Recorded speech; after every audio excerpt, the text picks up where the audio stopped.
should be live now. Because I see live on top and we have a solid connection. So I guess we are live at the moment. So, hey guys, welcome to a totally new setup for our live streams with a digital classroom. We have Anouk on our right who's checking if we're live on YouTube, which we should be, because here we see an excellent condition. So Anouk, can you please confirm it? Yeah, I only see the, yeah. Okay, so there we go. Thank you and welcome to another episode of Digital Classroom. Are you guys ready? Well, here we go. I hope. Let's see.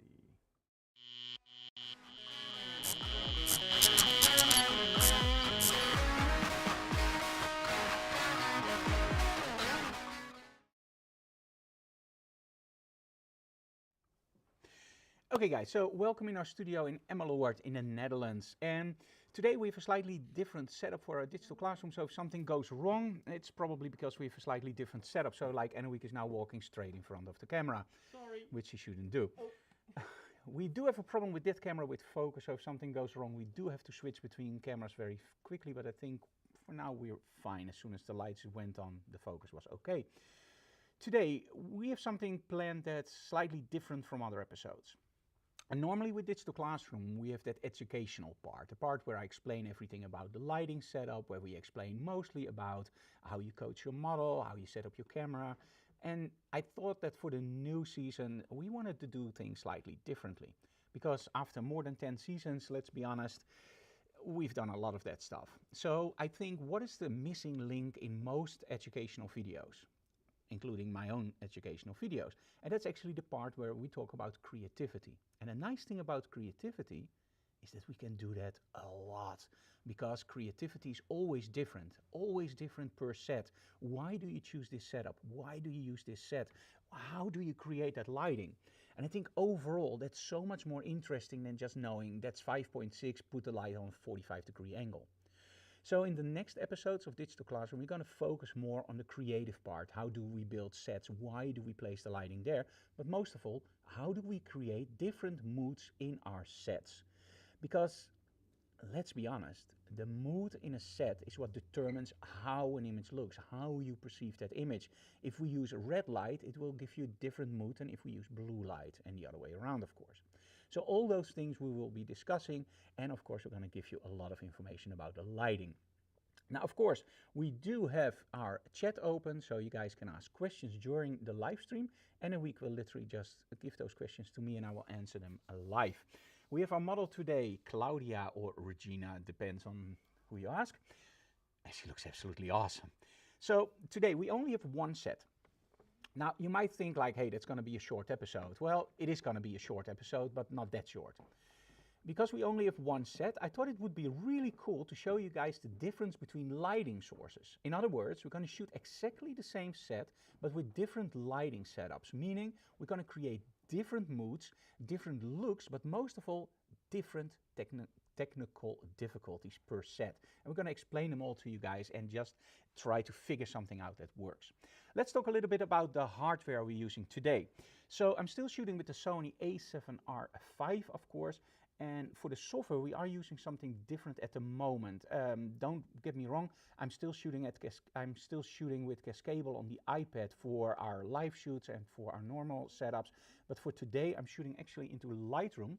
And the reason is very simple. I also want to show you guys how we can do some retouching. And in a new Digital Classroom setup, we can very easily just switch between Lightroom and Photoshop. Now, this is a test setup. I'm working on an M4 Pro, MacBook Pro, with fiber connection. So the internet should be fast enough, but I never really did, except for the one-on-one workshops, a very intense live stream, including retouching. So if something slows down a little bit, bear with me. Next time we will do it then on two separate computers. But I think we'll be fine for today. So we do have some news, by the way, which you guys are going to love.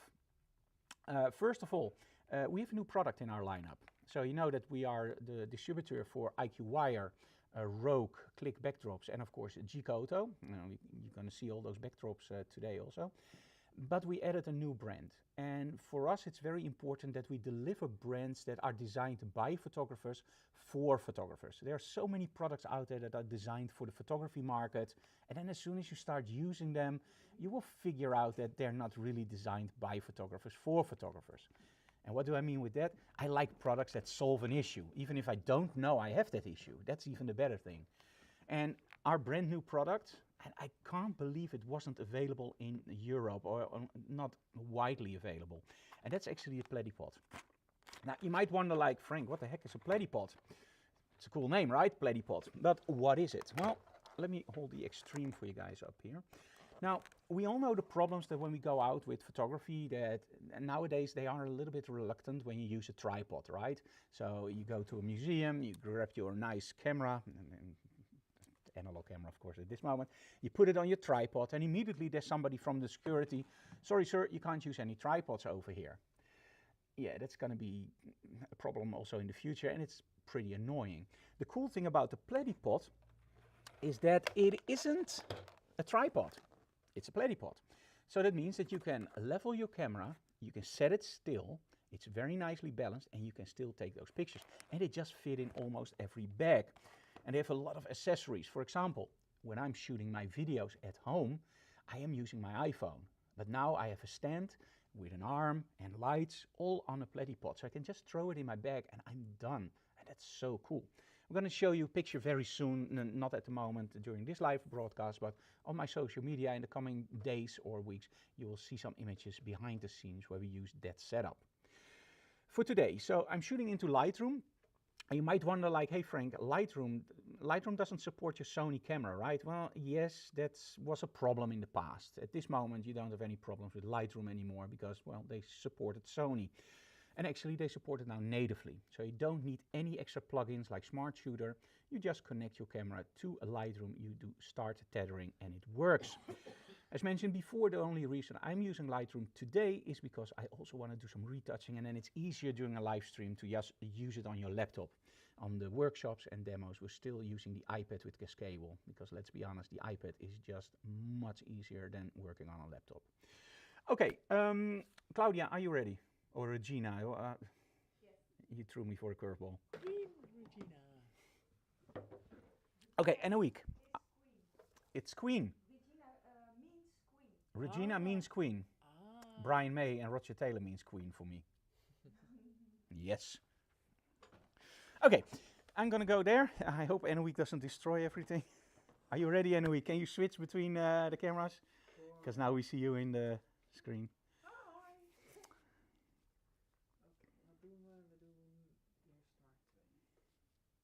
Yep, and then go for the live picture-in-picture. Ja, dat doe ik straks. Oh, okay, great. You're ready with the explanation. Okay, so first things first. The light source that you choose is the light source that should be fitting for the set. I hope you agree that with me. But there's much more. So the moment I'm choosing a light source, I'm not only looking at the set, what would fit, what is nice, because let's be honest, a big softbox like this will always get you a great shot. Depending on the set, it will spread out a little bit more or reflect, but something like this is pretty easy, point and shoot and you're done. However, and that's the cool thing about today, of course, is we're not going to go for easy. We're also going to go for a little bit more intense. And that's when we're going to use a slightly smaller light source. Slightly, see the difference? Now, the first thing that you may notice is, of course, the size, but there's also something else. Most softboxes are black on the side, that one is white, so that means that the light will spread out more to the sides, meaning I light more of my set. Now, of course, we want to see those differences and also what kind of mood it gives. So we're going to start easy. We're just going to take our lantern and I'm going to place it here, or, well, where? Where should I place my light? And I think that's the first thing we have to realize as photographers. When you look at movies and how movies are created, you often see the director going on with a lens and looking for the perfect spot to take that shot, right? And that's all about the eye of the beholder. What do we see and how do we want to translate that to our customer or our viewer? And that means that we have to find a way to where do we place our lighting, but also where do we sit. And I think that first part is much more important. Because if I place my lighting like here, and I'm going to shoot from there, I get a totally different look than when I shoot from there or there. But in the end, the lighting is helping you to tell your story. So first find the angle. Now, in all honesty, when I look at this set, I love the backdrop, I love her dress. We placed something on the side that's a little bit darker in the back. Now, there is something with lighting that's called the inverse square law. That means that light falls over the distance.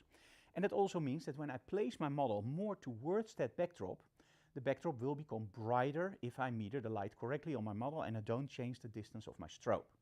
If I place my model closer to the strobe and I adjust with my light meter for that light, the backdrop will become darker. So in other words, if I place my lighting over here and I'm going to sit here, I have a very flat light quality. If my model stays there, the backdrop will get a certain amount of light. If I place my model really close to my light, my model will keep the same exposure if I remeter, but the backdrop will be darker. We call this the inverse square law.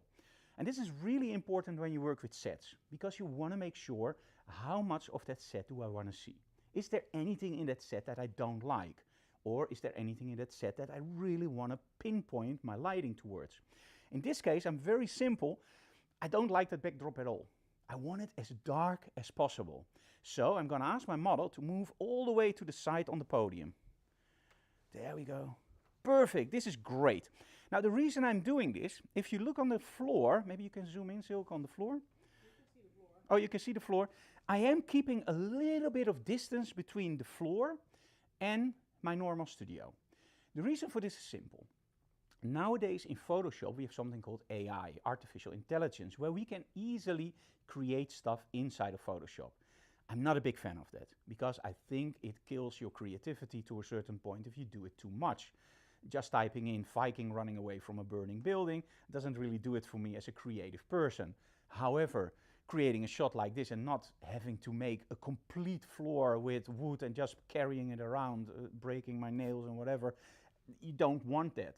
So in that case, just leave a little bit of meat over where you can literally just extend your backdrop, if necessary.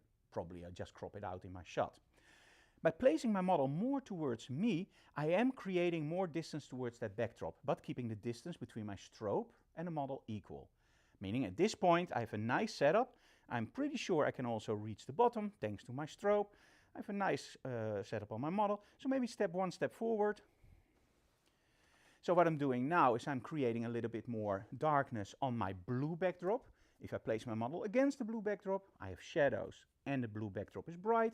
If I place my model more forward, the blue backdrop will be a little bit darker. A little bit more forward. Same trick, I'm leaving a little bit of meat everywhere, so I can literally just see that I have some wood left, where I can very easily just clone that. There we go. And of course our studio dog. So I think this is pretty okay. So now we're going to talk about the angles of my lighting. If you want to create three-dimensionality, it's important that you create shadows.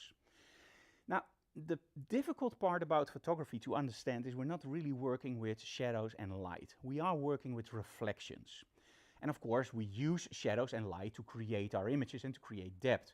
But in essence, we're working with reflections. So if I place my lighting correctly, I can literally create more depth. Is everything okay, Annemiek? Yeah, but I'm gonna move this one. Okay. So the first thing I'm going to try to explain is if I place my lighting like this, I will get a very flat light quality. I'm not getting really into my shot, but if I only raise my light, I'm already getting a nicer angle. So let's do it like this. There we go. So now I'm getting a nicer angle. I'm getting nice spread of my light, and I think I'm ready for the first shot.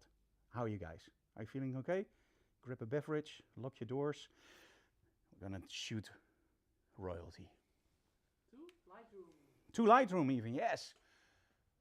All right, a little bit explanation about the technique. I'm gonna use a light meter. Now a light meter is really cool. You need a light meter because you can do cool tricks with it. But most of all, you need a light meter to meter the light. It's actually what it says. And the thing with a light meter, for me, of course, it's that it's cool. But most of all, it's very accurate. Now, some people may say like, hey, we have a light meter inside the camera. Yes. However, the light meter inside your camera is a so-called reflective meter reading. That means that it will try to get everything into 12 or 18% gray, depending on your camera. What we need is an incident meter reading, because we need an exposure that's correct. So if I'm using a camera and I point it at Chewy, our black Labradoodle, it will give me a different exposure as I aim it at Claudia, our model. And how is that possible? Well, simple. Chewy is black, Claudia is Caucasian, so you will get a different deterioration for 18% gray. If I use an incident meter reading, very simple, and I'm holding it in front of the subject I want correctly lit, I'm getting a meter reading of 5.67 on ISO 200. Now, you have to realize that all your strobes, all your cameras work in 1/3 of an f-stop. So every time that you see a tree, that's on your camera 1 click up. Unless you're shooting an old Hasselblad, I believe those work in half stops. But overall, we all work in 1/3 stops. So if I see on my light meter 5.67, that means I have 5.6 and 7/10 of an f-stop. I could do two things. I could go to f8 and 1 click back, 7.1, or I can go to 5.6 and 2 clicks up, meaning also 7.1. In other words, if I shoot on 7.1, I would be fine. But is that really true? What do you think, Claudia? You've no idea, right? No. It's all magic? Yes. Oh, for me too. So let's just try it out. Okay, so I set my strobes up in group A, B, and C. C is the color. I already gave away some of the secrets for today. And number A, of course, is our main light. B is our backlighting, or in this case, our second lighting. Oh, and of course, we need a chair. Bless you. Thank you. Okay, so 7.1, ISO 200. Let's see what happens. And we get something like this. And now immediately you see why I have to choose my angles correctly and why I need to place my lighting differently. Because, well, we see a lot of that backdrop. So let's change our position. And this is the nice thing about this lighting setup. Because it's set up like this, I can move slightly to the left and the right without losing my three-dimensionality. And there we go. Beautiful shot. Nothing wrong with it, but in all honesty, it doesn't excite me. Now, there are a few things in a shot that can annoy the heck out of me, and those are converting verticals. Oh my, those are terrible. What are converting verticals? Well, let me show you.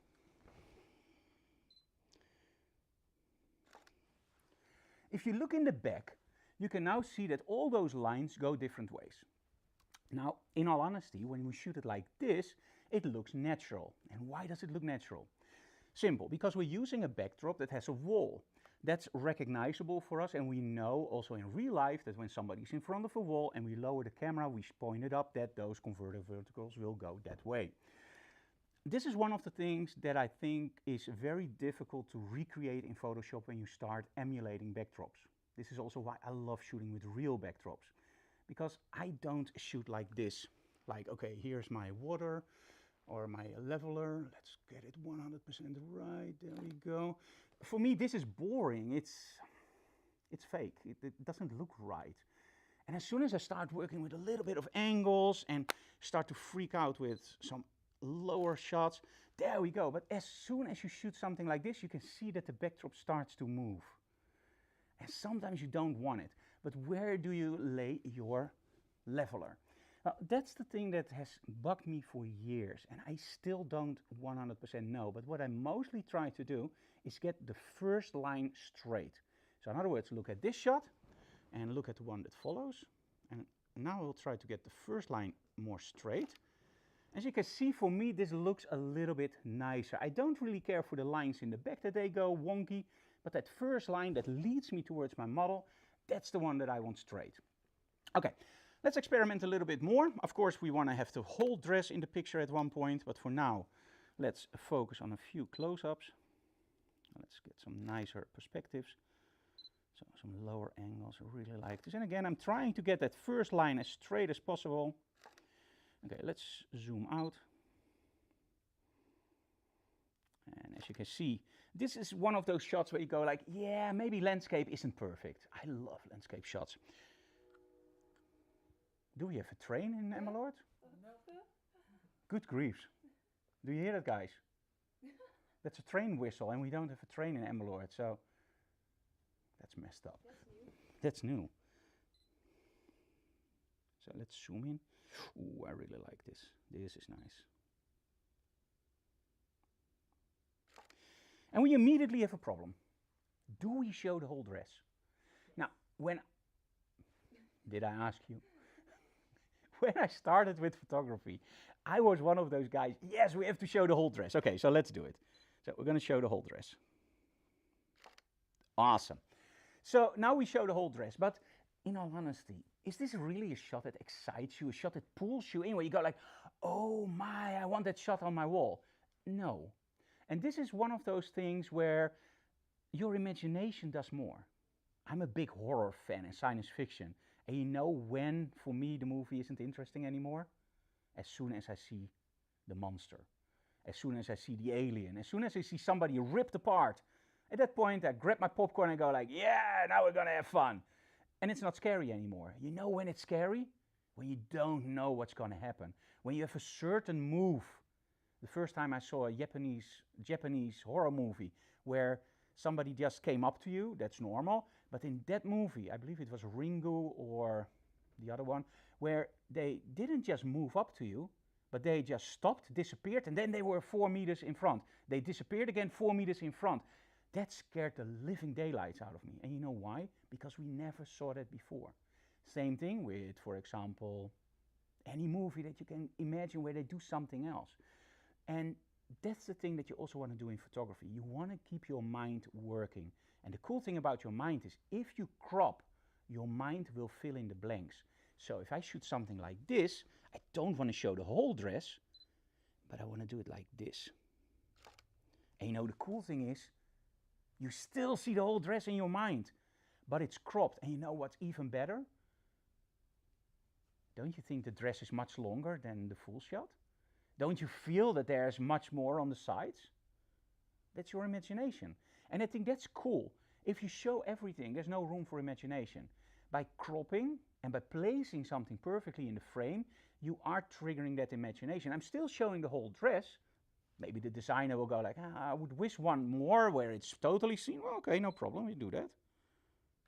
I always make sure that I have 1 or 2 where you see the whole dress, because who knows, maybe they want it.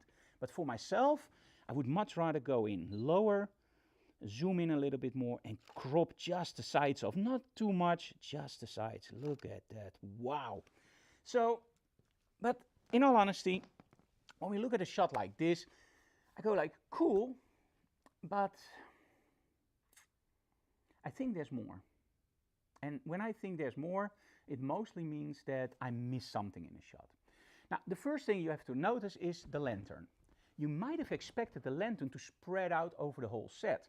Actually, when you look at the shot, can you see that it's actually nice and focused? But look at the dress.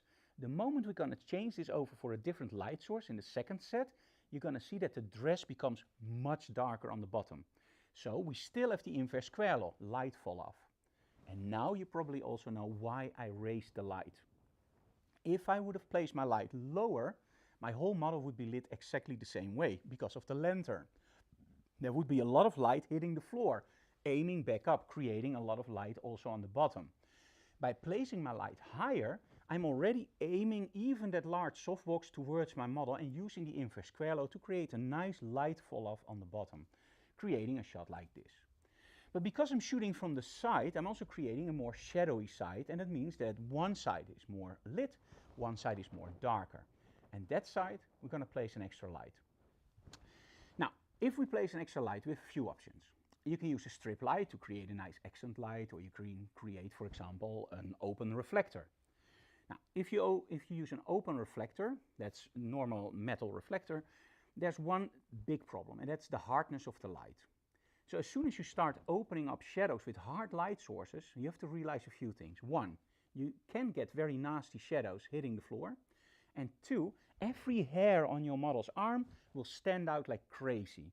If you have a little bit of dust in your studio, it will show up in your studio shot. As soon as you start using softer light quality, for example, a strip light or a softbox, that's the point where you don't see that anymore and you get a nice soft quality of light. But of course, like always, there's more. You can use normal lighting, that's nice, that's cool, but you can also use colors. Now in this case, when we look at the dress, when I look at the backdrop and I look at her makeup, I think if we use red light, that would be terrible. Why? It just doesn't fit. We have a silver dress, we have a beautiful model, we have a nice headpiece, we have a blue backdrop, everything looks nice and calm. So if I throw in red light, it's like literally putting a bullseye on my model, like, look, red! You don't want that. You want something that's nice and easy for the eyes. So in this case, I'm going to use the complementary color, blue. Now, you hear me saying a complementary color. This is a little bit from the movie industry. When you look at the movie industry, there's a rule, and it's called the 60-30-10 rule. It means that 60% of a set is one dominant color, 30% of the set is a neighboring color, and 10% is an accent color. Now in this case, I'm not following the rule per se. I'm not going 60-30, let's place an accent color. What you could do, and could say, is that 60% of that set is blue, silver is the contrasting color, and we use the other blue as an accent color, meaning I'm actually using my accent as 10, I'm using the dress as 30, and I'm using my backdrop as 60. But the difference is that at that point you think too much. And if you think too much, you are creating an image that is a blueprint of something else. So keep that in mind, that there is a rule 60-30-10, and that it can be great to draw the attention to something. Think about the bridge of Star Trek, where everything is one color except the uniform, which really jumps out. Look at when they change angles. You will see that they sometimes change colors. For example, if somebody with a red uniform is against a different backdrop than somebody with a blue uniform. Those things are almost invisible in movies until you look at it.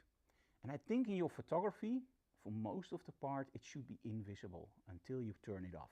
So don't think too much about 60-30-10.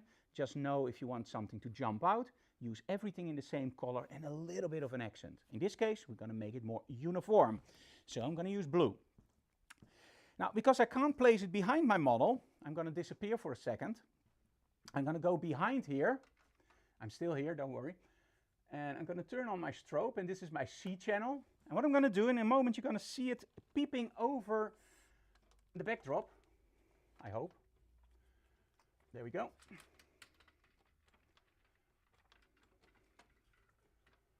Let's open it up a little bit more.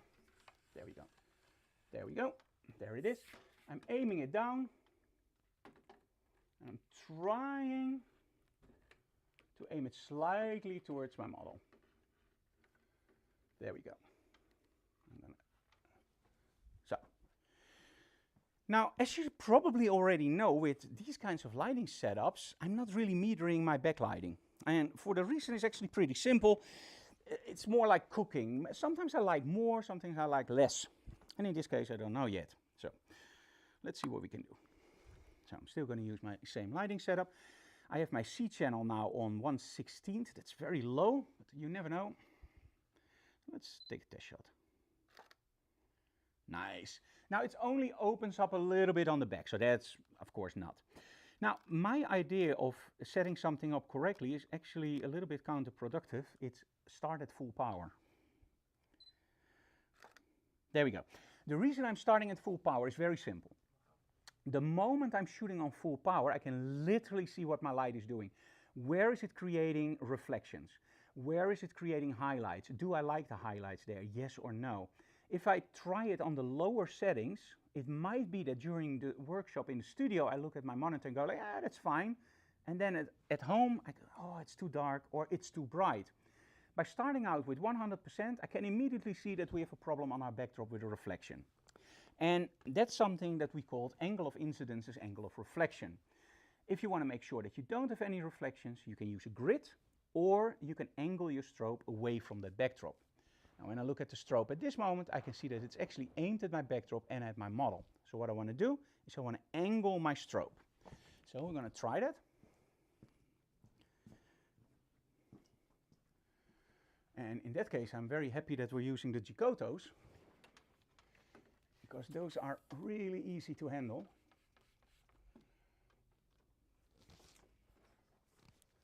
And let's aim them slightly more down. Sorry guys, you can't see me now. I'm still here. Hello. So I'm aiming it slightly more aggressively to make sure that I can aim it away from my backdrop towards my model. There we go. Now of course I can't see what I'm doing, so I'm doing it a little bit blind, but I hope I'm in the area where I want it to be. Yes. Okay.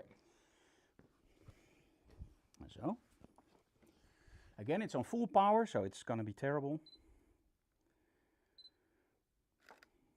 There we go. But now we don't have that nasty reflection. What you're seeing now is actually lens flare, so that's not a real problem, but it's way too bright. So let's turn it down. And I think 1/4 would be more than enough, so 2 stops less. There we go, really nice. Just a little line of light, just kissing my model on the side. And overall, yeah, nice. Let's do a full body again. With the whole dress and a little bit from a lower. Nice. But when I look at a shot like this, I go like, yeah, you know, it's cool, it's nice, but I would love to have that more magical feeling in my shot. This is nice and flat and nice fashion shot, but let's create something that's more intense, that's more aimed at my model. Well, for that, of course, you can imagine, we're going to use a different light source. So I'm going to turn this one off. And you might wonder, why do you leave it in the set? Well, there's a reason for that.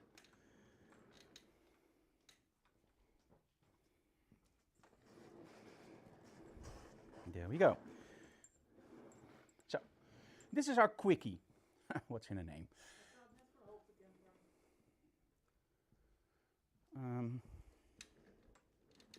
Better? Yeah, sorry, that's not, then you have to do it. So, let's turn this one on.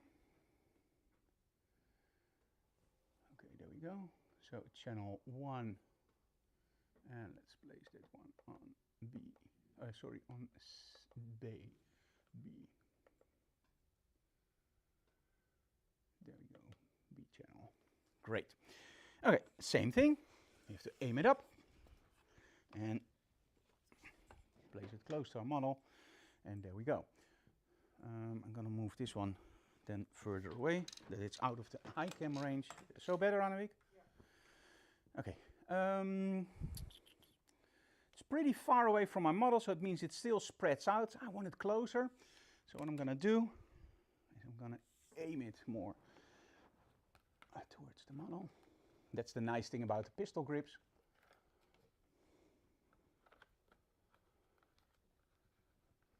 There we go. And let's move it.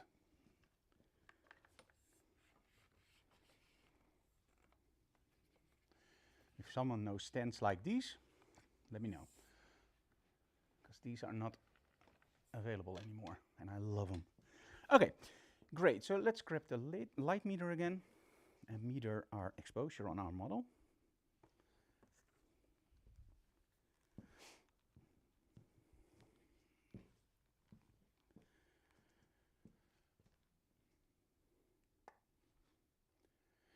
.02. So that's,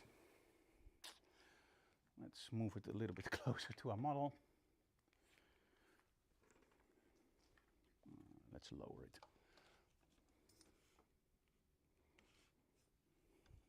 There we go.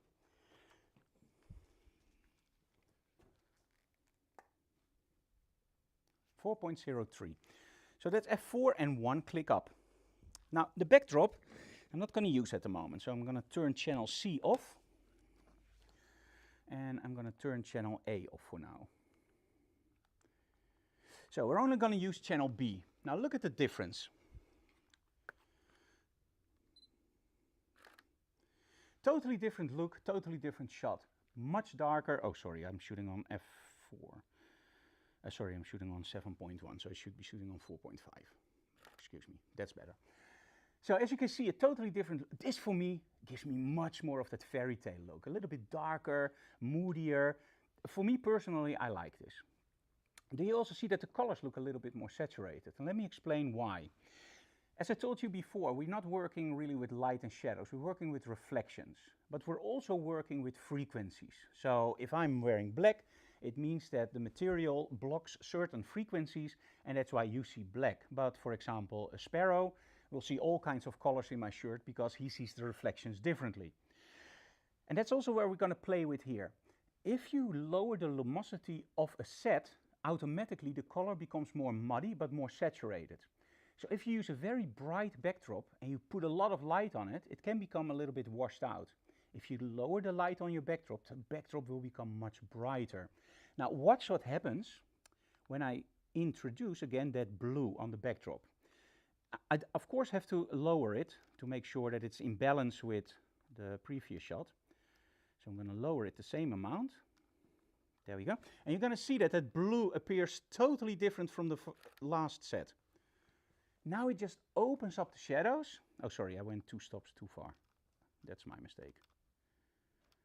There we go. There we go. Now you can see that that blue becomes so much more intense in the back.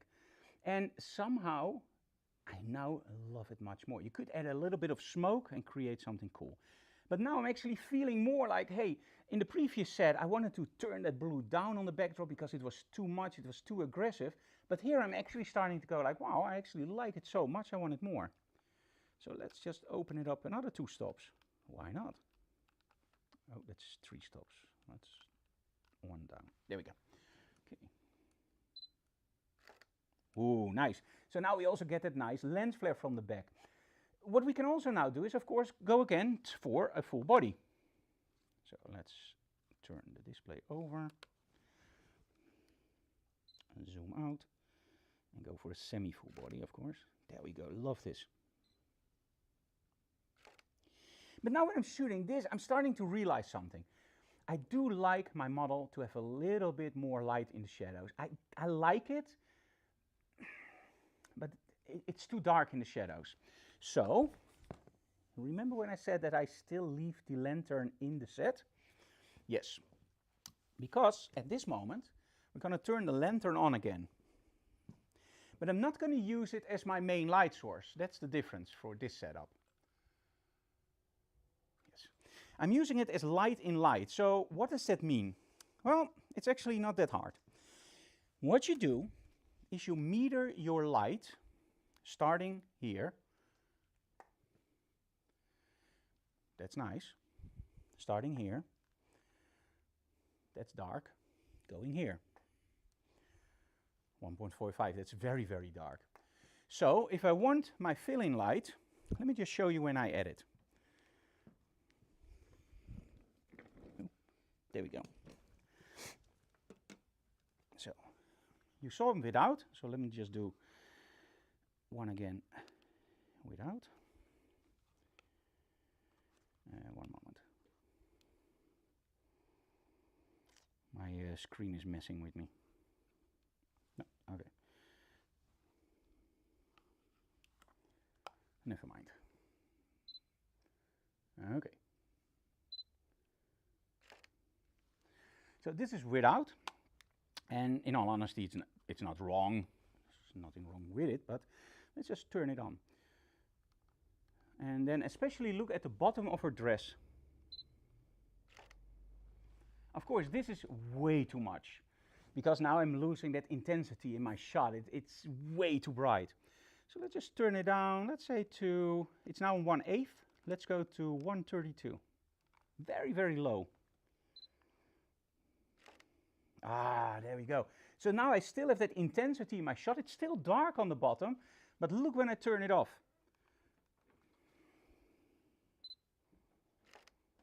This is without.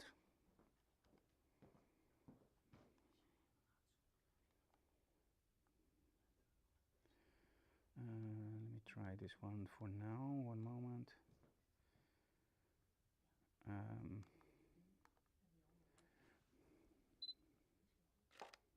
There we go. So we don't want it too much. As you can see here, it isn't nice at this moment. One moment, I have to turn this one off.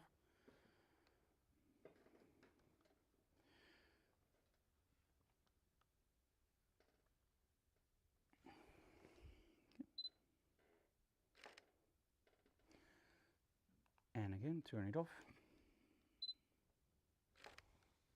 It's subtle, but you can see that it just opens it up without losing the bite in the shot.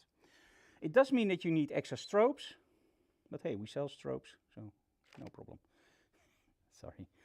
Okay, and of course you can still use your beautiful close-ups. There's no problem at all by using that, because the strobe doesn't really interfere with that, but it does open up the shadows. So even when you're shooting those close-ups, that light does have a really cool trick up its sleeve by just opening up the face a little bit. But in all honesty, when I look at those shots, they're great, but can they be better? Yes. There's always something in your shots where it's called moving around your model. Now, I'm sitting in one location, and that's great if you got the shot and if you like it, but it's much nicer to just walk around your model and get some really cool different shots. For example, you can choose to shoot from a very high angle, aiming down with a little bit of a wide angle shot, creating something like this. But the angle. Remember when we talked about angles and how angles influence your shot? When you look at this, it doesn't look nice. We call it in the Netherlands, it wringt. It doesn't feel nice, it just feels tense. What happens if I go the other way? So if I'm standing here, and I'm doing exactly the same shot, under a different angle, there we go. Now this is much nicer. Now you also see what that blue light does on the floor. Do you see that? It's just great. Backdrop is nice. Can you look a little bit towards the light, please? And of course you can create a great promotional shot for Giotto with something like this, with some nice lens flare in the back. You see, you start to play with that kind of stuff. Or maybe we want a lens flare in the frame while shooting a portrait, like this, or like an aura on the side. That's also nice. Or maybe we want it a little bit more extreme, like here, or create also some stuff on the backdrop and the flash, or get a little bit less reflections, but still nice, or just take the reflections out at all. Slightly higher, sorry guys. There we go. So in other words, by moving around your model, you can create whatever you want. There's no limits. But we're not done yet. Of course not. So, if I take this light source off, and I take that one out of the equation, let's say I'm on a location, and yeah, I want a really nice, intense shot. I'm still going to keep the blue, but I want that really nice, intense shot. And, oh man, what should I use? Well, let's take out the quickie. And let me show you exactly why it's called a quickie. Now, with our strobes, we of course have hybrid strobes, so we use Bowens mounts. And this is a Bowens mount. Now watch this. First of all, you can take up the speed ring really easily. So now you can just put it in your bag and you're done. But the best way is actually this. So there we go. So I can just fold up my my softbox without any problems. And on location, I can just click it in and I can shoot again. Take the converter, put it in, and you're done. I never had a softbox that went that fast. Okay, so let me grab two strip lights and show you the difference.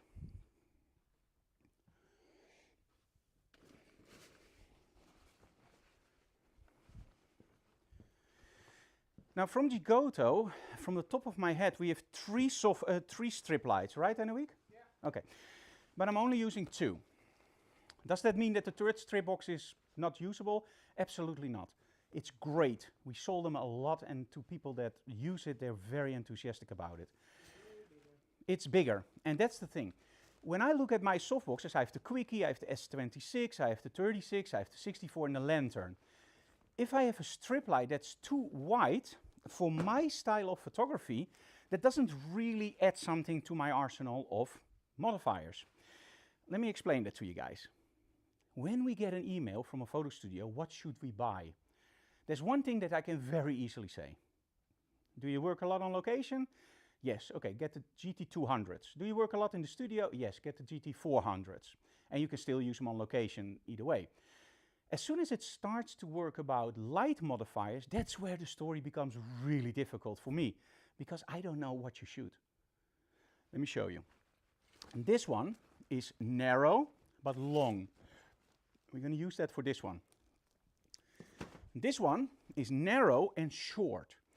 We're not going to use that for this one. And why not? This one is great if you don't want too much light spillage and you want light aimed at your model and a little bit on the backdrop, because then you can angle it.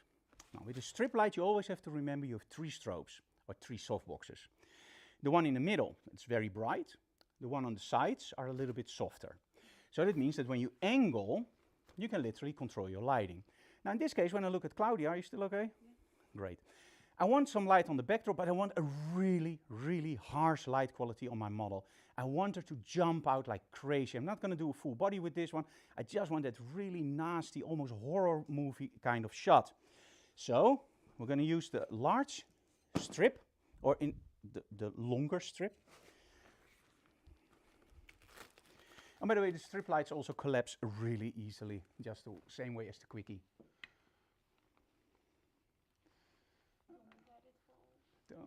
Don't worry. I only killed 1 model this year, so. Oh, okay. So you're fine. And that's the nice thing about the Bowens mount. Now it's a little bit dark here, but you can literally just move them around with one hand and just place them there.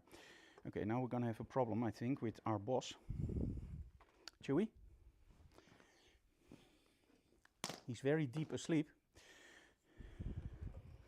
But you do have to move, honey. Chewy, come. Good zo. Huh? Braaf. I don't think he likes me anymore. Okay. There we go. Now this is a lighting setup I use a lot and it always works great. I call this the sandwich technique.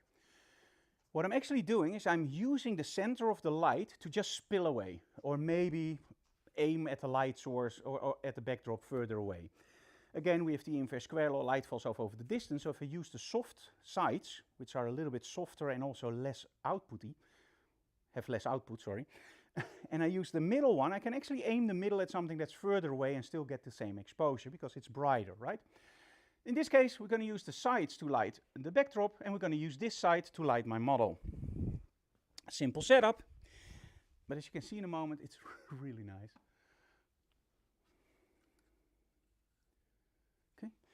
Let me see, which one is this? This is my B channel, I think. Yep. Okay, let's meter the light. And now when I look at my angle, I see that I'm actually aiming at her chest. Don't want that. It's not a Glamour workshop. So let's aim that up. Always draw lines from your light source towards your model, and you know exactly where the shadows are. Just to give you an example, at this moment my light meter says 2.84. I've adjusted the light correctly, 2.86. That's a pretty small difference, but you can still see it in your shots. Okay, 2.86, that's of course a little bit on the low side. So let's raise that. Let's turn off all the other strobes.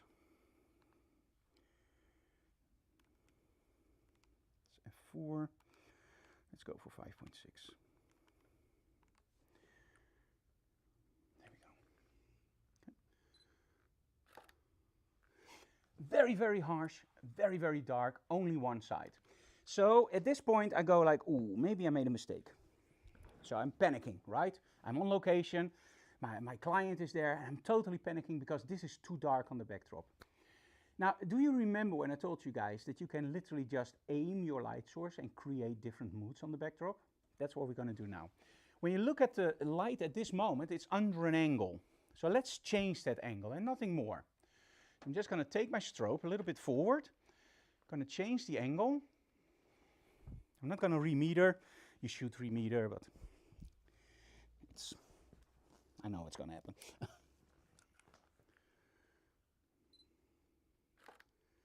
And now we have something that's getting really interesting, because now with only one strobe, we opened up the backdrop. We have this beautiful light on our model, but it doesn't excite me. I go like, oh, yeah, I get it, but it's too dark. I do love the way that the light is now just creeping along that backdrop, just creating a nice flow on the back, but no. Hey, remember that we still have that blue light on the back? Let's turn that one on. So let's go for blue. It's on half power, so that's way too much, but I can see what it's doing. Oh, wait a minute. Okay, let me explain something. When I said it's way too loud or way too hard, do you realize that before this I was shooting on 7.1 and it was too bright? Now I'm shooting on 5.6 and it's actually perfect. This is the biggest problem in photography. You can only judge the lighting setup when you're done. And every light source has a different outcome on your backdrop. You know why the blue now looks so amazing and so oomph? It's because that backdrop is totally dark. And before that, the backdrop was actually lit. So although you saw the blue coming in, it didn't have that impact that you have now. So you are more reluctant to say, okay, that backdrop is blue, that backdrop is too blue, let's turn it down, Oh, okay, now it's great. Here, because we have a totally dark side, which isn't opened with any light, that blue becomes way more saturated. It opens up the backdrop, it gives a nice accent light. The only problem is the way that my model looks. I think it's terrible. Because she has a split light here, she has this really dark side. It's too dark. But then again, wait a minute. Didn't I tell you guys that you can move around your model? Now, the first thing you have to realize when you start doing photography is that see your set as a globe, as a ball, and you can move around the ball. That means that if you keep the distance the same, you don't have to remeter. But if you angle your light differently, especially when you're using grids like this one, it also means that you steer the light differently. So when I look at this setup, it's easy for me to see that I'm actually not hitting the backdrop with a lot of lighting because it's actually pretty straight on. Let me take a picture so you can see it in the frame, because I don't know if the cameras pick it up. There we go. So the light is actually pretty straight on. So as you can see now on the picture, you can see that the light is going down. We have the other light in a split, but it is still aimed at my model. The sides spill out over the backdrop. So let's use that globe idea. Let's turn around on the axis of the globe. So I'm going to pick up my light and I'm going to literally just follow the globe. I'm not going to move it further away, not moving closer. I'm just following the globe. By the way, if you have to do commercial work, please remeter. Because, as mentioned before, if you lower the luminosity of a color, it becomes more saturated, more muddy, and it means if you do something that's color critical, your colors will be off if you don't remeter. Okay, there's one thing I didn't do yet. Let me see if you can spot it. Ah, much nicer. Love it. What is the thing that I didn't do yet? Well, look at the backdrop. As you can see on the backdrop is nice, the backdrop is cool, but maybe we need a little bit more light on the backdrop. Now watch this. I'm going to take another picture of the lighting setup. It's still aimed at my model. So I am using the sides of the light, but it's hitting my model. We want more light on the backdrop, right? Okay, let's do it. But let's make it a little bit more interesting. Let's angle the light, lower it slightly.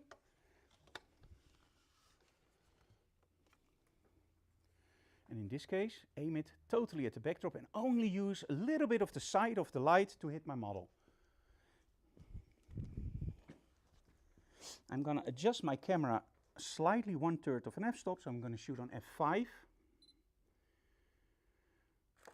Look at that, wow. So now with only one light source, I can create light on my backdrop, I can create light on my model, I can still have the Rembrandt lighting, and I have an accent light with one extra strobe. When I started out with photography, without any doubt, you know how I would set this up. One softbox on my model, one softbox on the backdrop, and one accent light. It isn't that much harder, because now I'm using 3 strobes instead of 2. The problem comes when you start to move around your model. When I move around my model at this moment, everything moves around, because it's 2 angles. It's angle 1, angle 2. When I have 3 strobes and I move around my model, I always have 3 angles. So that's not nice. Okay, so let's talk a little bit about the accent lighting. we're almost done with this one. If I look at this shot, I go like, yeah, this is great, but always when there's a but, everything before but isn't right. So what do I miss? Well, I still think we can open up the sides just a little bit more, and I still think on the backdrop there might be a smudge too much blue. Well, inverse square law, again, move the light away from the backdrop. So we're going to pick them up, move them slightly forward, check. I think this will work. Nope. There we go.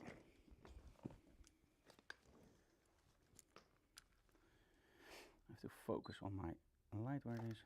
Oh, much better. So now we don't have any reflections on the backdrop anymore. The blue can now be much, much brighter. So let's add another stop. And I think that's more than enough. Oh, that's nice. Claudia, you look absolutely awesome. You can see now that we're opening up the sides much more, and it is actually with blue light, but does it look weird? No, it looks nice because it just fills up. Look a little bit more towards the light. There we go, awesome. Center your eyes. If I see a little bit of the softbox, that's no problem at all. I can always clone that out.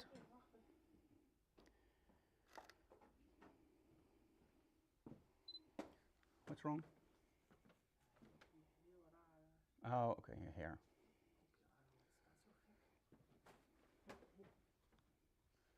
Thank you, honey. It took me only 6 hours to get right.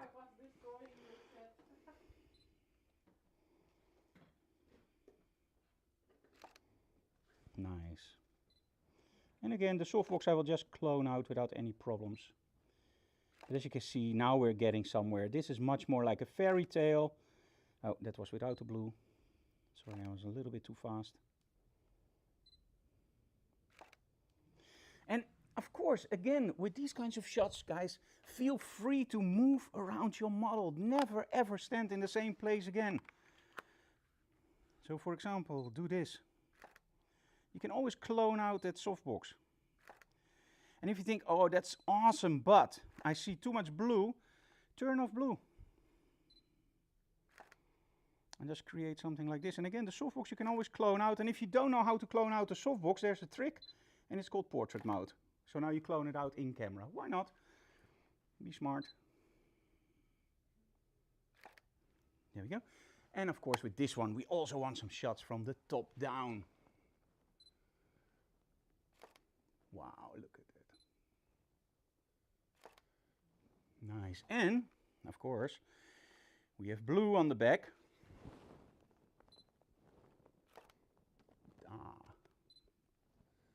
Maybe a little bit too much blue in this case. Turn it down. So, as I mentioned before, accent lighting for me is just cooking with light. Nice. Okay. Final one. Gonna put it all the way up. Let's see if I can get it in the frame from here. I hope the backdrop isn't too annoying. Oh, that's too much. So I'm going to get it on the side. There we go. This is nice. Let's try different angles. There we go. This is it.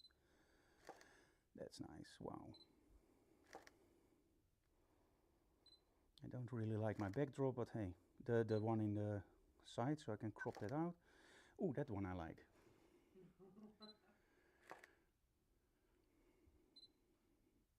I can focus on the ring or not. You can use wide angles, or you can just zoom in completely, or use the wide angle. Oh, that's nice. Keep it that way. Maybe add some lens flare.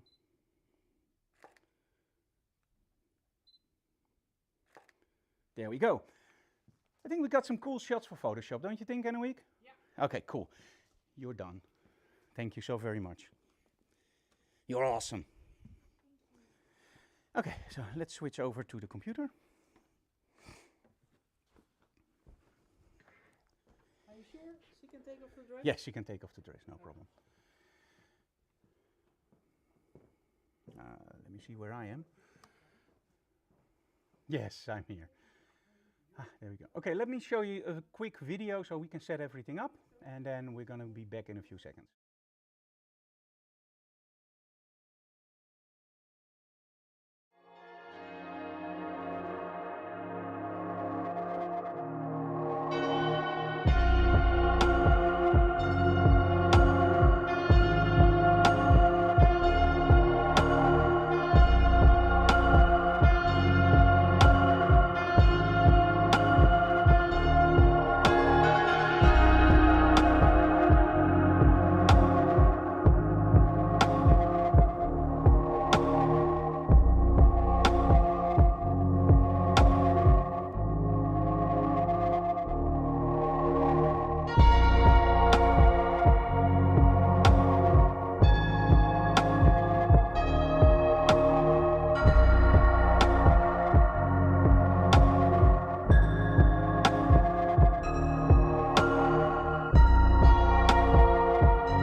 Haha, there we go.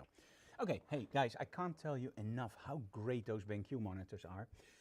We've been using them for quite some years, and the funny story is, and I do want to tell this because it's really funny. On a trade show, we actually met BenQ for the first time, and at that point they told me like, hey, we're gonna do photography monitors, and I was just going like, yeah, great, but I am somebody that, besides the photography, we also do home theater. And for the home theater, I do high-end calibration, so ISF, Imaging Science Foundation calibrations. And that knows that I know a little bit about how to calibrate a monitor, but also about the technique behind it. Now, there are a lot of monitors that are being sold with built-in calibrator tools. The idea is great, don't get me wrong. There are, however, some weird stuff like, hey, this monitor calibrates itself every night. That's weird because you can't calibrate a monitor without having the computer on, because your video card, your GPU, your warm-up time, everything, it will take into account your calibration. In other words, just calibrating the monitor doesn't make any sense at all. You need to do it with the computer attached if you want color critical work. The other thing is, if you want to calibrate a monitor correctly, you need a proper analyzer, and my preference is to meter in the middle of the screen. And all those built-in analyzers are on the top or on the sides. I need them in the middle of the screen. The other thing is, and that's even more important, is your monitor, I hope, will last 10 years or maybe even longer, or however long you want to use it. Most 3 stimulus meters, those are the meters that you use to calibrate your monitor, are drifting after 2-3 years, if you want supercritical work, right? So my analyzers are, I have one analyzer that's around 600-700 euros, and I have one that's about 10,000 euros. And those drift, so you don't want any drift. So what I like about the BenQ monitors is they have that hardware calibration option via normal analyzer. So I can use my Calibrite analyzer, I can just put it on the on my BenQ monitor, and it calibrates itself via hardware, but still via the software on the computer. And I think this is, again, photographers and the market for photography. I think when you are delivering a monitor with hardware calibration and an external calibration tool, you understand how it works. I don't gonna say that the built-in calibrators doesn't work, because they work great. It's just something where if you do super critical color work, I don't think that after 5 years it's still as reliable as my Calibrite calibrator. And then when you look at the price difference, the BenQs often are even a little bit cheaper because you get the hood with it. And let's be honest, BenQ is a huge company. So if you're interested in a BenQ monitor, by the way, just drop me an email. For the European market, we do have a discount code for 10% off. And the BenQ monitors are great. They also deliver something else, and you saw it in the previous episode of Digital Classroom. Let me just go for full screen for a second. Annemiek, don't walk in front of the camera. Oh, sorry. Yeah, I'm sorry. Because otherwise it loses focus. Yeah. So, it's a little bit dirty. This is the PVS 6. I just 7, sorry, PVS 7, the big brother of the 6. There is no 6. I did a review on this one online on my blog, frankdoorhof.com. Make sure you check it out. It's very interesting. And this one is really for the professional guys that do video outside. It gives you a tremendous amount of light. It's great. Okay, so let's go to our images. Okay, so we are in Lightroom at the moment, as you can see, and I'm just going to go from the start. So when we started out, oh, sorry, I hope you can still see me. Yes. Okay, so, oh, by the way, I see Hotakanai online. I hope I pronounced it correctly. And Finland, long time ago. Yes, that was a long time ago. And we still think about it, well, at least once a week, I think. Because, as you know, we did the walk, the gateway to hell. And that was awesome. For guys who don't know it, we actually had snow boots with spikes. And they told us it would be minus 30, and it was actually minus 10. So that was really hot. But the walk there, it was like a staircase down, and then a little, how do you call it, a cabin where we ate salmon. Wow, it was awesome. So we love Finland, and we would love to come back someday. Same with Norway. Somehow the Scandinavian countries are awesome. So we started, so that's what I want to say hi. We started out with relatively flat lighting. And as you can see here, those images are okay. They don't really excite me. And why don't they excite me? There is depth, but it's, I don't know.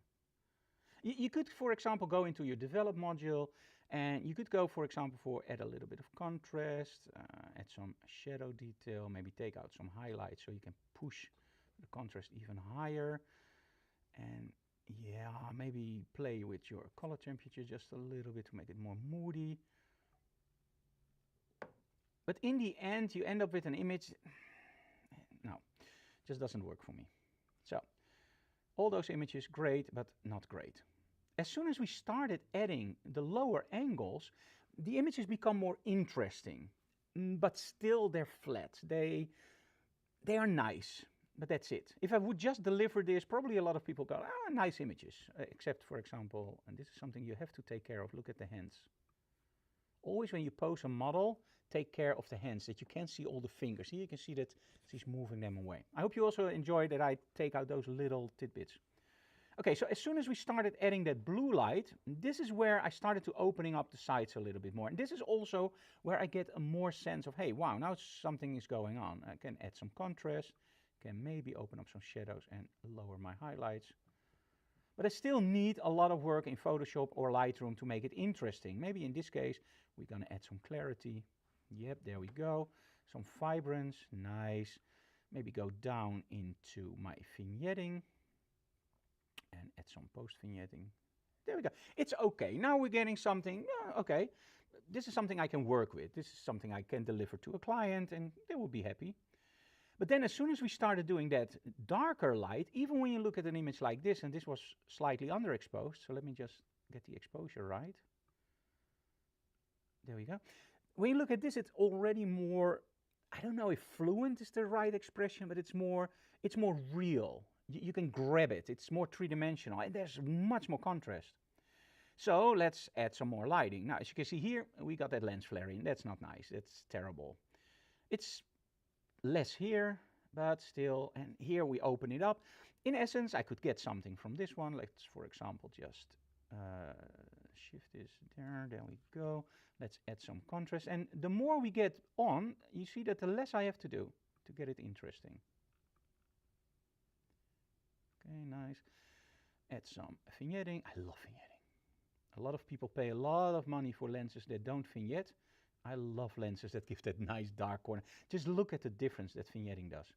This is without, And it just draws the attention.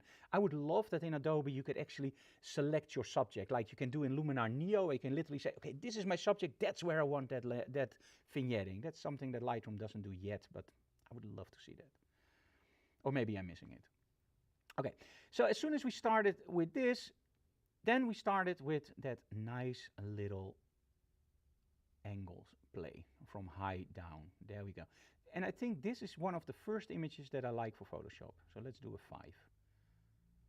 I'm going to retouch 2 of those images. Ooh, I love this one too. I'm going to tell you in a moment why. Okay, this is with the strip light. This was really, I think, my favorite lighting setup for this. Oh, this one is cool. Looking at the hands at the moment.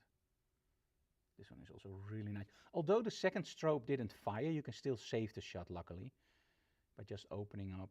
And you have to do some work to save it, but that's the nice thing about modern day cameras. The noise is really low, and look at that. That's better.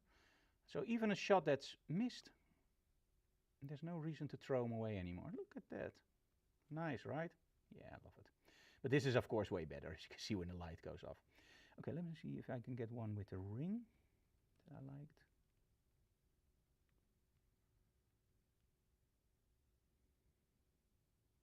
Yeah, I love this one where the ring is literally sharp and the face is unsharp. Okay, so let's just go into Photoshop.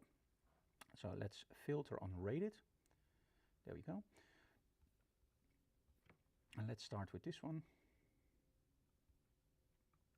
I should have remetered. There we go. Oh.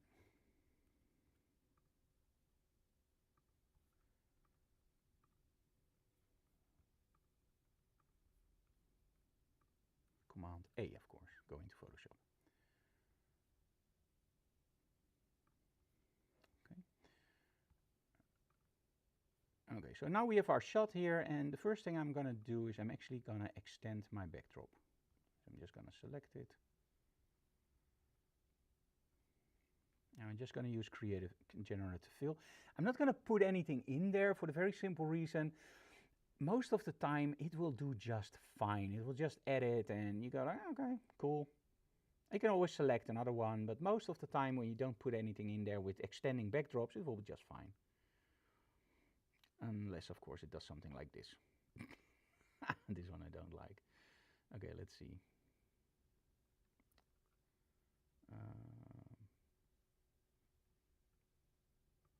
Now, normally there we go. Okay, let's see. Well, I think this one. For now, it's fine. Okay, flatten image. And let's do the same thing on the front. It's not perfect, by the way, but I will do that when I'm home. You can also use content aware fill for the simpler stuff. And I think over here we missed something. And that's all the stuff I do with content aware fill. You don't need AI everywhere because, well, it's also taking up a lot of computing power on the other side, so we don't want that. Okay, so let's make the crop slightly more interesting. Oh, of course, we have to make sure that we keep our original ratio in this case. Let's move her slightly to a more interesting position, and you can always use generative expand. Now, I am a big fan of getting it right in camera, but I also love to show you guys how you can still move around your image. And let's be honest, sometimes, especially doing workshops, you don't have the time to take the perfect shot. You just have to figure something out, and then later on you can always correct it. Okay, now the filter that I love to use is, of course, Skylum's Luminar Neo. You do have to make sure that you do a flatten image, because otherwise it will do it only on that. So let's go for Luminar Neo. The nice thing about Luminar Neo is there's a workflow that's very similar to Lightroom. So you go from the top to the bottom, and it has a lot of different options. And actually, that's cool. Luminar just released my preset pack. So you can now buy my presets, everything that you see here. And let me explain that to you guys. So Luminar asked me, can you create a preset pack for us? Now, I've been using Luminar for years, actually when it still was called Mac Fun. Can you imagine that? That's a long time ago, right? Because it was only for the Mac, and they only had a few software packages. Nowadays, they're huge. And I don't believe in presets. First off, I don't believe in presets. For the very simple reason, you can do it yourself. And a preset is very, very personal. It's something that's the look that you want. If we are in New York or in Finland or in Norway, I create my preset for the feel that I have that day. So when you look at my presets, when you go here, look at that. Oh my goodness, these are a lot of presets. And I was just going like, if I make a preset pack, I'm not going to select the best ones. I'm going to give you everything. I did take out few that are literally 100% the same, but with a slight adjustment. But overall, you will get a boatload of presets, I believe 90. And there will be some presets that are similar, but they will be different. And the cool thing is you can use it as your starter point. So when I go through these presets, you can see that they're all slightly different or a lot different. And how I use my presets is actually, I love this one. So let's take this one. And then you go to edit and I also don't do that. Don't use the presets as they are. Don't do that. HDR2, SDR, just a joke for video guys. So what I do is I will go to edits, and that's the nice thing about Luminar. In edits, you can see all the things that you use. So let's say if I'm adding something like structure, just a little bit, and I go to edits, now you can see that structure is there. If you reset it, you can remove it from your playlist. I call it a playlist. So the tools are here, top to bottom. And the nice thing about Luminar is, for example, if you have a model that has really bad skin, you can do one run a little bit aggressive, second run more aggressive. And in a lot of software, including Lightroom, you can only use the slider once. The nice thing about Luminar Neo is you can use the slider 10 times, 20 times, it doesn't matter, as long as you keep it in that flow. Is there anything negative about Luminar? Oh yes, the one thing that I hate, and that's something that you have to adjust for, is this. As soon as I go for skin, I'm losing my edits in vignetting. As soon as I go for develop, everything is like in develop. So if I turn off develop, I'm actually having my raw shot. So everything that you add, and this is the only thing you have to be careful with in Luminar, build it up. So what I normally do is I will do develop, skin and face, then I will do my color and details, and then finally I will do my mood. But you have to build it up. Sometimes it's even easier to do the mood before the development, just depending on your shot. So in my presets you will see this flow, but feel free to just move that around for yourself. My vignetting, choose subject. In this case, I don't want it too low, I want it here. And this is what I love about Luminar. You can literally just select where you want your vignette to come. And a lot of software can do this, by the way. Open it up. There we go. And it also does, at this moment, skin retouching. So that's fine. So let's do apply. And hello, USA.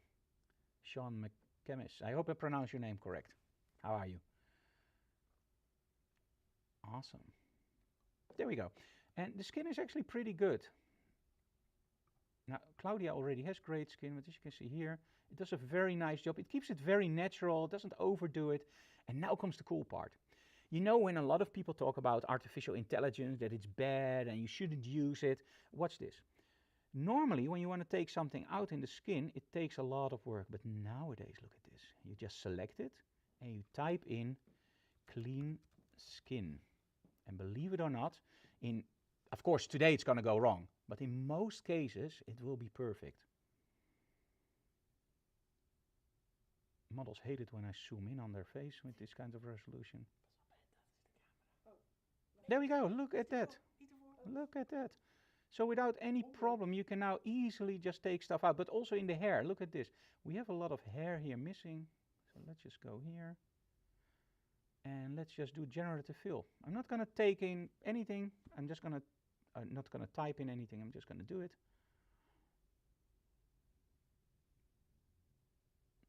And normally we would do this with cloning and healing and copying everything over. And nowadays it's so easy. And in all honesty, this is the kind of stuff where I love AI. I have absolutely no problem with using it this way. Because, well, let's be honest, the shot was already, there we go. That is nice. Let's do it here. Same thing. And just close the caps. And in all honesty, don't do it too perfectly. You know, it should still be a model. And when you just overdo this kind of stuff, I think that's terrible and you shouldn't do that. But just closing the gaps and yeah, why not? There we go. Layer, flatten image. there we go. Okay, let's save this as a copy. Let's just do that on the desktop. As a JPEG, why not? Okay, let me show you something else that's even cooler. Now, in all honesty, I think when you shoot something, you should do it as cool as possible in camera, of course. But there are those issues and problems that you have when you start retouching, where you go like, yeah, in camera is great because everything is cool now, but if I start to retouch, I'm going to lose something. And what am I going to lose? Well, first of all, I want to make sure that my backdrop is right. So let's just use generative fill again to extend my backdrop.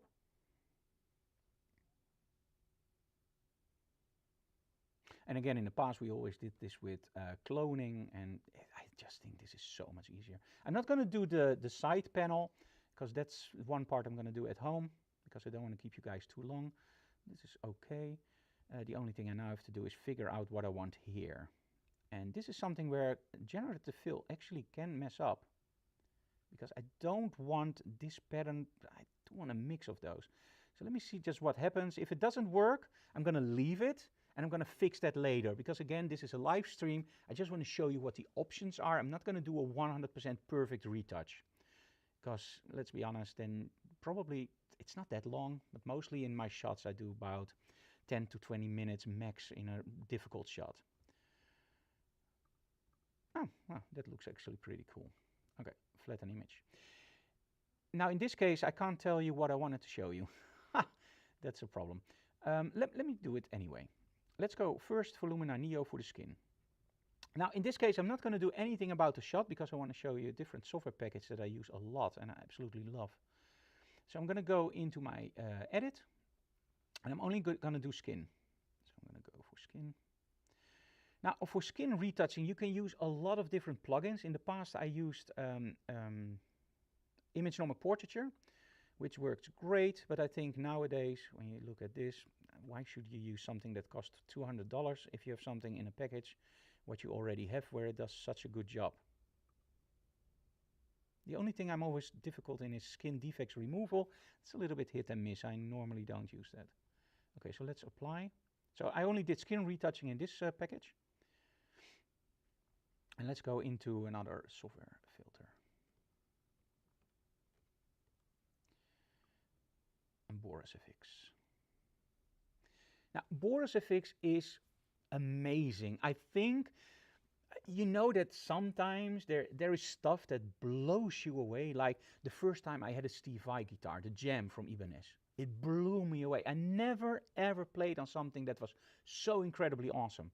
All guitars are great. All guitars play different. But as soon as I hold that guitar, it was like, you hear the sound like cling. It just attached to my soul. That was it. Sometimes you have that with software too, where you go like, okay, this is nice, this is cool, like Luminar, it's great software, I use it all the time. Adobe Photoshop, I love it. Lightroom, love it. But as soon as I got Boris FX, I had this moment like, wow, this is amazing. And why? It does atmospherical effects. And I love that, because for me, getting the shot right in camera is one point. But what if I got the shot right in camera, but because I retouch, I take away a little bit of that lens flare? Try to get lens flare convincing in Photoshop. That's incredibly difficult, and it looks fake, but it was there. So let's see what we can do here. First of all, I want to make sure that I get my lighting right. So I'm going to go for the lighting section, and I'm going to go for a light effect. Sounds interesting, right? So let's go for my lighting effects, and then for the lens flares. Okay, now in this case, my lens flares are still there, but let's say they were destroyed. So now I can literally place in a new lens flares. And I can also move around my lens flare. There we go. But if I don't like that lens flare, just create something else. Up until I like this. I like the spherical effect there. Oh, this one is also nice. I think this one is cool. You can turn it on and off. Yep, there we go. Let's duplicate that layer. And let's say that I also, by accident, remove my lens flare here. So I can place it there again. And there we go. Now again, if you don't like those outer hotspots, because in the second one I absolutely don't like it, you can turn it up or you can turn it down. Cool, right? If you go back to the first one, I can still, double click. I can still move around everything I want. Now, in all honesty, I'm always losing my second one to move to, there it is. So let's place that here. There we go, that's nice. Okay, let's add another layer. And now what I want to do is I want to create a look. For me, when I shoot film, which I don't do a lot, I will scan the film and immediately when it comes in, I go like, oh, I love that. I love Velvia, I love Real, I love Portrait. It's so awesome. When I shoot digital, when I look at a shot like this, I go like, Claudia looks awesome. I love the lighting effects, but it doesn't do it for me. It just doesn't. And why? I can't put my finger on it. I actually can, but it is not for me because it's too perfect. So let's make it less perfect. Let's go to Film Lab and let's go for example, the moment I click film effects, do you see the difference? Huge, totally different. Now for me, this is more like a shot and I didn't even do anything yet. I'm just gonna go through my presets and I'm gonna find one that I really like. And some are terrible because this is the special effects department. If you go like, oh, Frank, this looks terrible. This is not a film look. No, you're right, because then I have to go to film stocks. And when I go to film stocks, that's where it becomes more like film. And in all honesty, when I go to film effect, actually the first one I already like a lot. So let's see the difference before and after. Nice. You can even blend it. Just a little bit. And of course over here you can change your input gamma. So you can change everything to your heart's content. And I love it about these kinds of software where you can literally just tweak your heart's content and create something that is literally fitting for your shot. And in this case I want something that's really over the top in the face, but not too much. So I think this is really nice. Okay, let's press apply. And the cool thing about Boris FX is it doesn't just do lens flares, it does fog, smoke, fire, particles of fire. They told me that if you look at Star Trek or Stranger Things, all those particles that you see is actually the big brother of Boris FX. And that's the nice thing, you get not something that's just for Photoshop. You know that the team behind it is responsible for all those big movies and those special effects. So somehow when you work with the software, you find out that you can tweak it just much more than any other software package. Where another software package has one slider, this one has 10. It can be totally overwhelming, so be careful when you start out with it, but in the end it pays off. It's amazing. Okay, let's see what we can do, because I do want to try it just for fun. Let's see how smart AI is, because they now have all that new stuff in. And this one is terrible, because even with cloning, I never can get this right, because there's always this twist in the backdrop where it just looks terrible. And this is actually the first time I'm trying it with AI. That's amazing. That's scary. That's really scary, because this is perfect. This is something I couldn't do with cloning. Wow. You see that even the gradient follows nicely? And it doesn't make any weird patterns. If you look here, that pattern actually, wow. Cool. Okay, let's save this. And then let's do one more.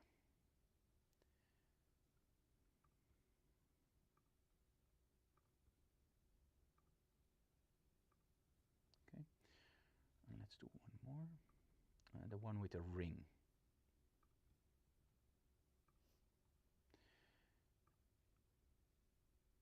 Or, yeah, the ring is sharp, the rest isn't.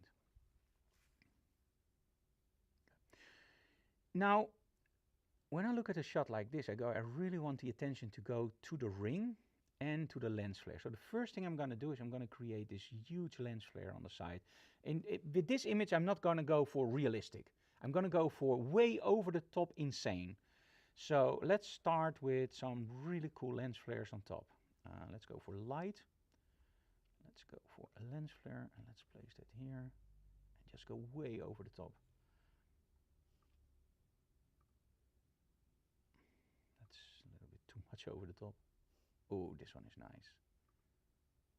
But I don't like the outer brightness. Hotspot can be a little bit brighter and the outer brightness has to go down. Or maybe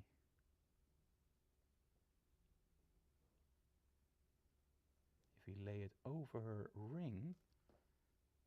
That's actually pretty nice. Yeah, that's nice. Okay, let's add another layer. And what you can now also do is, of course, for example, get a little bit of that glint in.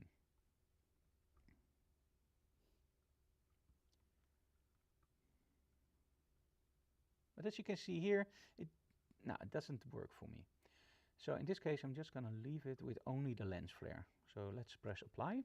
And let's go into Luminar Neo and then just focus on just the ring. And it's just going to forget the backdrop, by the way. I'm sorry, I had to do that first. Let's try something for now. Let's see if Photoshop can help me out. Probably not.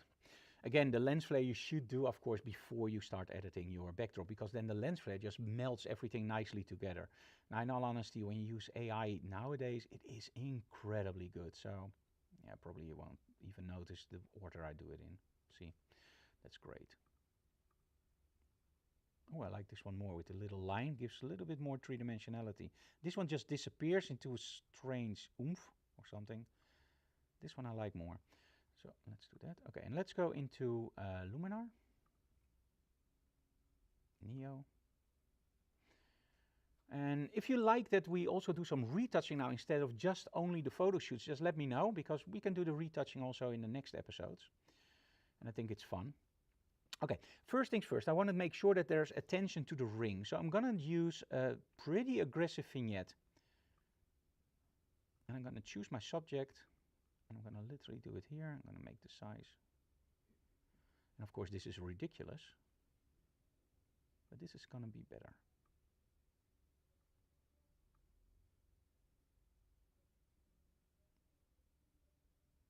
There we go. Okay. And the nice thing about Luminar is Luminar also has a little bit of magic light.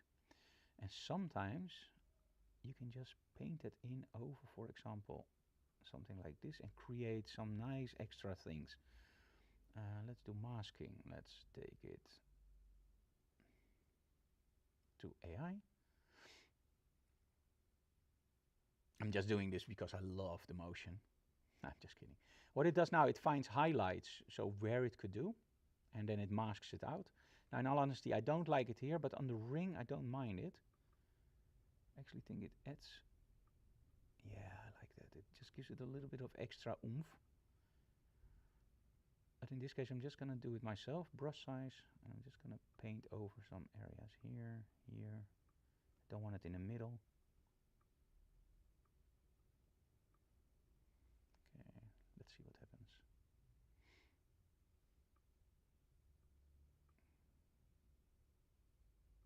Nice.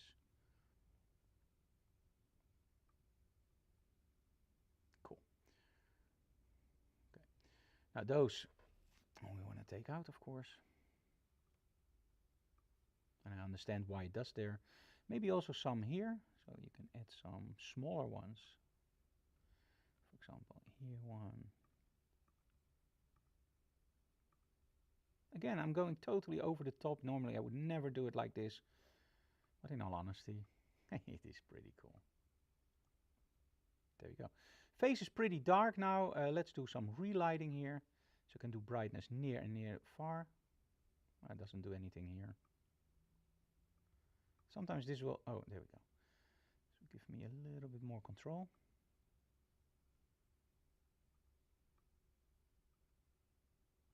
There we go. And of course, a little bit of boost.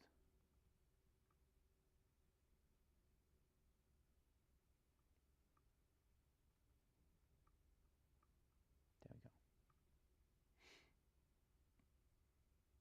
Okay, the sound is too soft compared to other audio.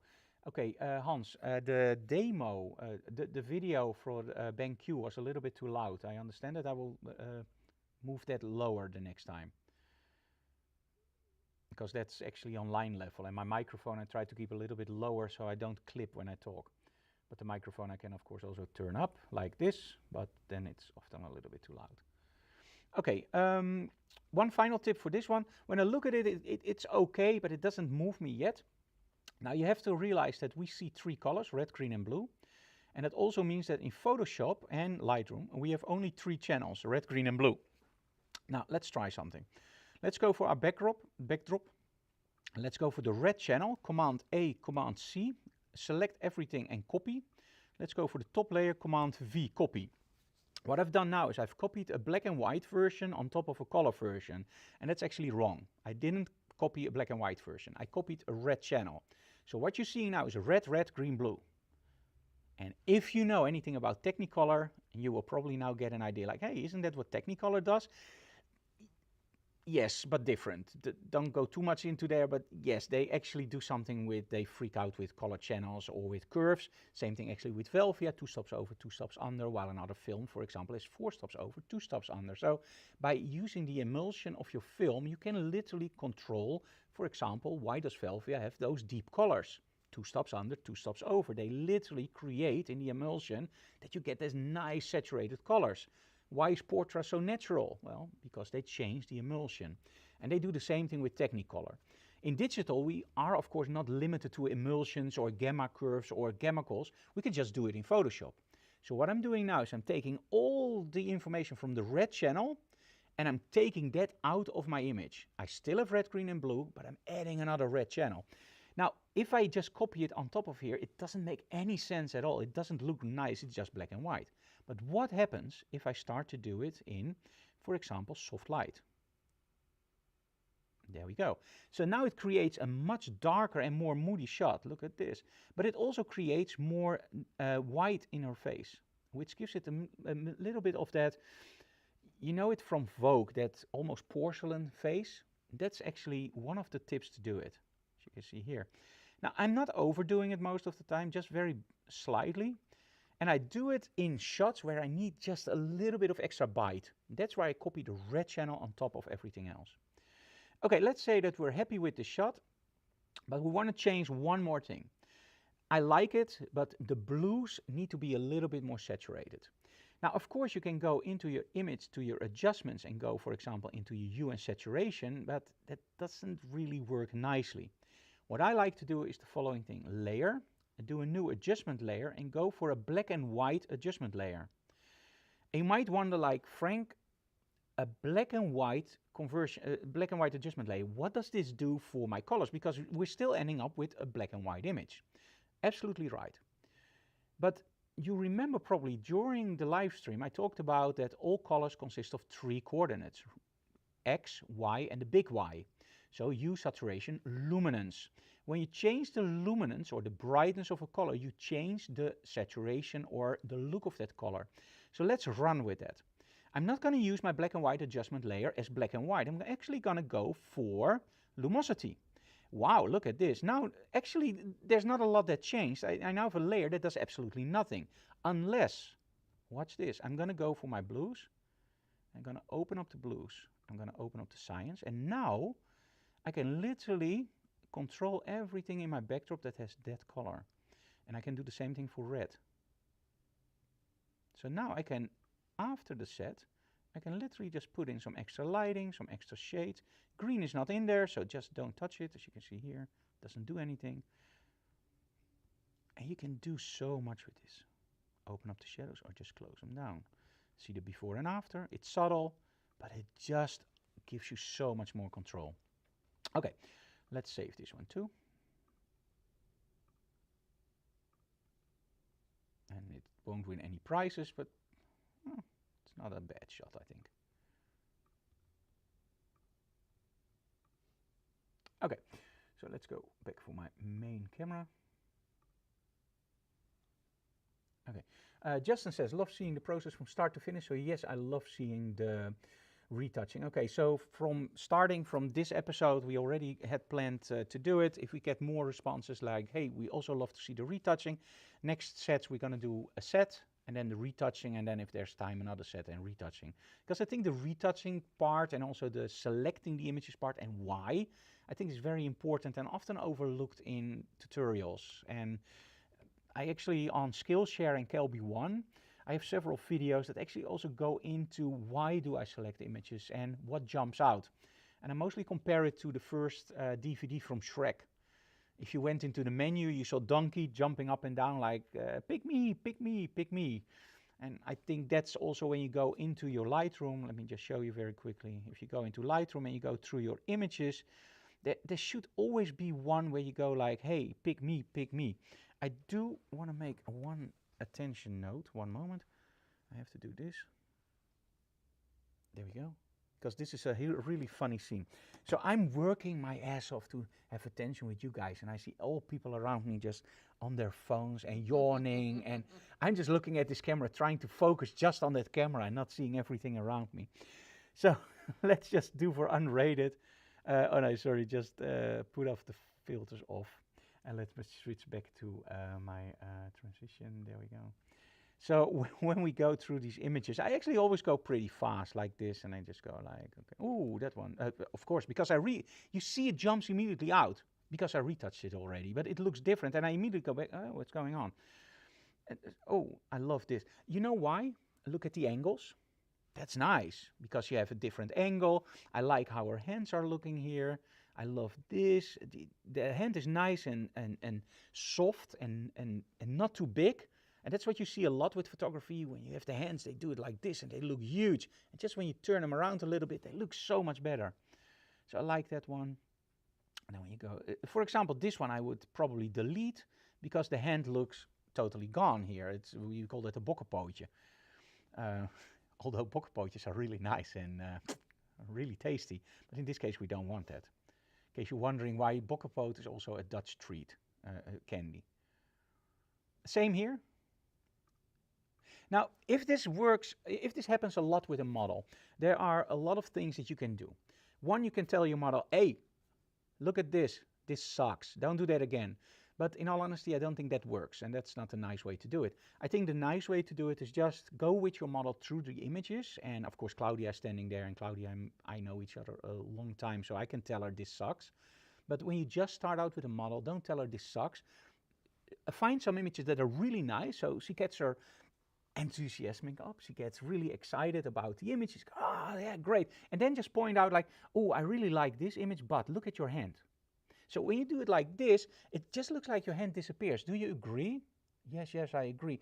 And at that point, you already pointed it out more than enough. If it happens again, you point it out again. Oh, do you see the hand? And then at one point during the set, you can literally say, hey, think about the hand.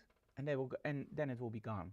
But if you point it out like, hey, look at this, this is bad, you will find out that your model becomes more reluctant to pose for you. She will do the same poses again because you know it works, but if you ask your model to do something experimental, she will go like, no, because maybe if I do it wrong, he will bully me or put me down, and I don't want that. I just want to be happy. But if you make it nice, you get models that are really into that experimenting mode. So as soon as I go through my images, you can see that some images jump out because they're really bad, like this one, this underexposed. But sometimes you also get an image that, ooh, look at that. That one I really like. So I can immediately give that 5 stars, by the way. Now, all these images are nice, but they don't really excite me that much. This one I do like, but this one, for example, look at the eyes. It's a little bit too much high, and I actually selected this image and already retouched it. But then when I look at this one, no, I don't know. I have to look at it again. This one jumps out because of the triangle. I really like that. This one I love, and I already 5 stars. This one is also cool. The only thing is, are there enough reflections in the eyes? I think they are. So probably this one will also get 5 stars from me. Claudia wants to take a picture, so I'm just letting her. And as you see here, at one point also for you, and the cool thing is, for me, other images will jump out than for you. But this is the tempo that I will normally go through my images and go like, oh, I really like this one. And this one is actually the one where the strobe didn't fire, the blue one. Did you see that? Why do I like it? I think because I already pre-retouched it and it looks nice. But also the expression, the hand, this is nice. The hand here is nice, nice and flowy. I like the triangle that's created here in the body. Yeah, this one is great. And I love the material here. Look how it shines. Really cool. See me stopping here. Why? I don't know. But maybe because there's just new lighting. This one is also nice. I'm not going to retouch this one for the very simple reason, the distance between her hand. And we have so many great shots that, yeah. There's one thing you have to realize. You don't have to retouch everything that's nice. Because if I work with Claudia, there are so many shots that are great and perfect and nice and awesome. But if you retouch too much, it will lose power. Think about steak. Do you love to eat steak? Yes. But if you eat steak at breakfast, lunch, and dinner, wouldn't you just long for a hamburger from McDonald's? Yes. Because at that point, the hamburger from McDonald's is way better than the steak, because the hamburger you only get once, and the steak you get every day. And that's the same thing with images. I think with images, you should select the ones that are awesome, that are great, and then add 2 or 3 more to keep your model interesting, and that she also gets something to choose, and that's it. So from a set like this, how many do I retouch? Probably 5. That's about it. And if your model wants more, that's no problem at all. But take out all the images that you don't like, all the images where you go like, I don't want my name attached to this, then select all the images and rename them. Because then your model gets a nice image, 1, 2, 3, 4, 5, 6, 7, 8, 9, 10, up until 50. And otherwise you get, hey, where's number 7, 8, 9, and 10? Why did you delete those? And some models will go like, those are my images. No, they're not. They're my images with you as a model. And please, photographers, if you listen to this, don't give out CDs with RAW files, because we look different at images than a model. I've done a portfolio review a few years ago where I saw great images, and then one image, I saw the lighting. Oh, that's nice lighting. That's really nice. And I was looking at the shot going, yeah, nothing wrong, but oh man, the composition is terrible. And I actually told her, keep your portfolio intact, but take that image out. And she said, why should I take that image out? I said, because it's terrible. She said, that's your shot. I was just going like, hell no. And I just opened up the book again and I looked at it and said, that is my shot. But you know what she did? Look at this shot. Do you like it? Yes, I like the composition. Okay, what did she do? Believe it or not, this is what I found in her portfolio. Yeah, that sucks, right? Straight in the middle. Yeah, but I like my face more than the body. Yeah, nowadays we have a contract where we literally say you can't change anything in your shots. Email it to me and I will do it. Because if she likes her face, you know how I would have cropped it? I would have probably made a shot for her like this.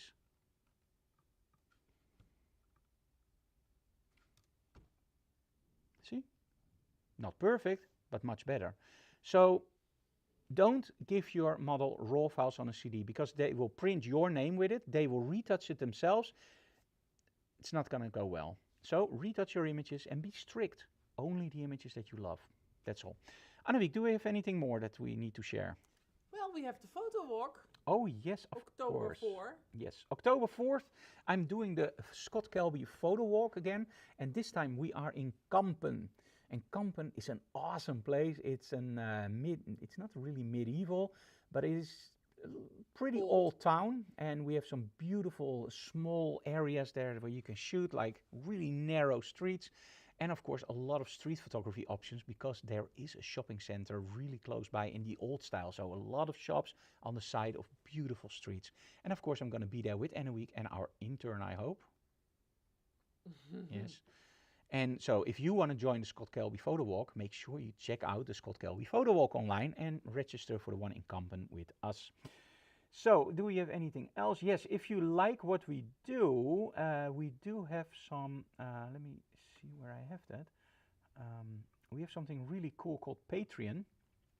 Patreon starts at $1 a month, so $1 a month, and you get access to our locked off Facebook group, where we literally just talk about photography, share behind the scenes images, videos, and occasionally do portfolio reviews or just give away preset packs sometimes. So make sure you check out patreon.com and you support our work. If you don't do it for anything else, do it for that. And let me see, we have some nice discount pages on our website where you can get some discounts, for example, for Luminar, BenQ. You have to email us for, again, the 10% discount code for European customers. Just drop us an email and you will get that code. Okay, Annemiek, what are we going to do with the next digital classroom? I was thinking about movement. Movement, that's awesome. Yes, that's cool.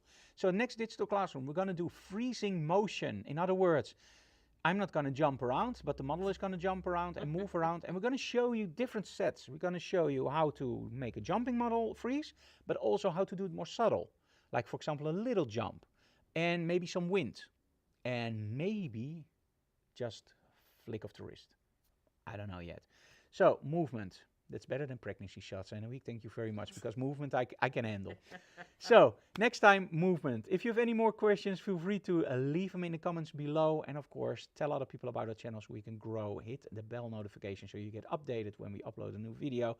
And of course, subscribe. You don't know how much that helps out for the algorithm, because YouTube, in that case, actually sucks, because we are an English-speaking channel on a Dutch channel. And somehow that, when we started out, that didn't really work out. So if you subscribe and you share our videos, that helps in the algorithm and literally just pushes up forward.